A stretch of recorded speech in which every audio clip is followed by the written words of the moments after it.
Good evening, everybody. So it's Friday night, and you know what that means. It's whiteboard video. So we're going to begin with Manchester City, Newcastle in just a second. And when we look at this, you're probably asking yourself, well, why is there a massive gap between the defence and the goalkeeper? Well, that's what happened last time, and I think that's what's going to happen again. Yeah, I think it's going to be very, very crowded. You're going to have a lot of Manchester City players in our own half, and it's basically down to I guess the defence and we're midfield to see how we can cope. We've done really well against Man City at home for only conceding one goal. However, we didn't really get out of our box until the last 10 to 15 minutes, and maybe it's going to go the same way. Perhaps you would probably think so. But looking at their Manchester City's lineup, I mean, there's no massive surprises here. I think the only one is Danilo will come in at left back because we know that Mendy's out and Fabian Delph is out. So maybe that's something we can target on that right flank. We know Stones are playing instead of Company because he's injured. Otamendi, Walker, Fernandinho, De Bruyne. I think Silva will come back at that starting 11. We know he's been missing because he's had problems with his birth of his new child in the Canary Islands. Sané, Aguero and Sterling. We know that Gabriel Jesus is missing from this one as well. Right, so, right, okay, I might as well just crack on with it. How do you stop at least one of them? Or if not, if you're going to stop one of them, you've got to stop two, you've got to stop three, you've got to stop four. I think you're going to have to ask yourself how we played at St James's Park to be very similar. Just be switched on. Now, Manchester City scored their goal because Kevin De Bruyne picked the ball up in this kind of area, and it was just a slight lack of concentration by Chancellor Mbemba in DeAndre Yedlin, which then allowed Sterling to go in to score.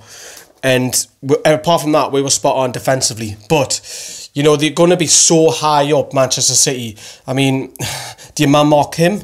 But then that leaves your body free. Do you get tight to him? Because he can just slide it through. We know that De Bruyne and Silva have this quality. Raheem Sterling will not play on right wing. You'll come over at centre forward. You'll come over at left midfield. You'll see Sané interchange. So you'll see in particular, well, I wouldn't even call them wingers. They're more like left and right forward, aren't they? And then because Sterling's got the role to come in, Kyle Walker is literally a right winger. That's what Kyle Walker is. He'll be playing as a right winger tomorrow. Yes, he'll go down on the team sheet as a right back, but he'll be a right winger. Danilo as well. He'll probably get forward. Not as much as Walker, mind you. And then you probably Stones is comfortable on the ball, but we've seen at Liverpool that if you do high pressing, they've got mistakes in them. So will Rafa go with that because we know he likes Jose Perez to do that? Dwight Gale can do that off the ball. Does he go with Hostler to hold it up? I mean, you can talk about each and every individual talent here. Again, I'm not going to because they're all world-class front five. And then Fernandinho is not bad himself either. So, same old, I think, defensively. I think that's how Newcastle will go. Let's have a look at the tune, shall we? Very, very deep, I'm thinking. Right, let me talk you through what I think Rafa will go with. It's not what I want, but I think what's what Rafa will go with. I think Darlow will keep his place in goal. I don't see the reason behind Rafa changing the goalkeeper again. He's done nothing wrong since he's come back in after the new year anyways. Yedlin at right back. There is some talk that Mankiw will play there, but I hope it's Yedlin. Lascelles and Clark, we know that Lejeune is missing from the game. Paul Dummett is the best defensive left back, well, the best left back at the club. Atsu, now, I've gone for Atsu because I think he will go with them, but it won't surprise me if he goes with Murphy on the left wing, or he puts Murphy on the right wing and switches Richie to the left. Richie, despite his poor form, I think he will play because he works harder than the other two wingers.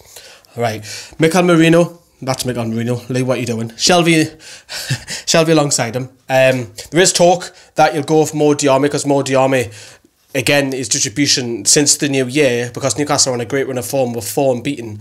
Mo Diarmi is probably in the top 3 this year. And I know that sounds crazy saying it, but I generally think that Mo Diarmi is in the top 3 players since the turn of the new year. Will he go with Diarmi? That wouldn't surprise me too much, but I think you'll go with Shelby, just to try and get out the box because we know that he can spray it and you know he's got the quality on the ball. We know that Mikel Merino is the best tackler at the club. The stats prove that. So he can distribute as well. And then I think if Newcastle are going to try and defend and get out the box, you're probably then going to have to say, you know, they get the ball at Atsu, which will come at the moment. I think go Perez, just because of his work rate alone. So, although it looks like it's a second striker, he's more of a centre midfielder because we'll be so deep. And I think his pressing will be really, really high because he needs to get on the likes of Fernandinho in particular. And then I didn't go for Gale because I think he would go with Hoslu so he can hold the ball up and then bring the ball into play so we can get out. Because if we go for Gale, second half, better option. Well, let's crack on with it. So if you went for Gale second half, we can do that. We can attack, we can stretch them. I think that's why Gale will start on the bench. If Hoslu starts, you can then bring in his midfield and his wingers if we can try and get out the box. Now, we know Shelvey can do all of that, so that is a weapon that Shelvey has. But for me, Christian Atsu with pace, you know, Kyle Walker will not want to defend in this game. Christian Atsu will not want to defend in this game, but he's going to have to. However, that's an outlet that we'll have. We know Michael Mooney can bring the ball. He's got his quality on there. And then I think he will go with Matt Ritchie, but I won't be too surprised, again, if I touch upon if it goes with Jacob Murphy, because we've seen it against Stoke. You can run at you, and he's got a hell of a cross on him, and he produced that cross for Perez. But I think Ritchie will also work better that way, though. That's what I think why he'll go that way. I think DeAndre Yedlin's going to need a lot of protection because he's going to be up against Sané, and then Sterling will come over at that flank as well. You could ask yourself, Paul Dummett's going to have to ask help over here as well. These two need to keep talking. We know that they do anyways, but you know, just the slight lapse in concentration for these kind of balls in the pockets, which Silva and De Bruyne can do, is something that we need to be careful of. That's how we conceded at home with that little clip ball by De Bruyne, and it was, as I've touched upon, Yedlin and Bemba sleeping. Carl Darlow's distribution for me has to be a lot better as well. You don't get me wrong, his distribution has been fine, but this is the point where we need to hold on the ball. There's no point collecting the ball and then just hoofing it long for Hoslu, and then if Hoslu hasn't got nobody for 20 yards, we're giving the ball back. So Carl Dole, I'm sure this goalkeeping coach Simon Smith will be speaking to him and saying, look, this game you need to just, you know, go out, go short. We need to hold on the ball as much as possible because it's a massive ask. And yeah, Newcastle were really heavily criticised by the pundits, you know, last time out at home. But I think this game, if I know this sounds crazy, but if we can get beat no more than 2 goals, you'd probably take that. And you would never say that as a Newcastle fan, but because where we are and the difference between the two squads, Manchester City's reserve side could probably beat us. I mean, don't get me wrong, a point will feel like a win for us. We're not going to win this game, we're not. But a point, we can hope and pray, because we've seen it. Crystal Palace got a point against them. I caught Newcastle. But it's a huge ask to try and get out the box. That's I'm all a little bit worried about, being so compact and so defensive. You're going to have to ask for the full hour and a half for Newcastle to be solid, not one slight bit of mistake. But also, quality-wise, they've got loads. We've seen it at home. They hit the post a couple of times as well. So they had an off night. They were the better side to St James's Park, don't get me wrong. But looking at that lineup, I mean, there's only going to be 2 changes from that, I can only feel. If it's not that lineup, I don't think there'll be a drastic amount as well.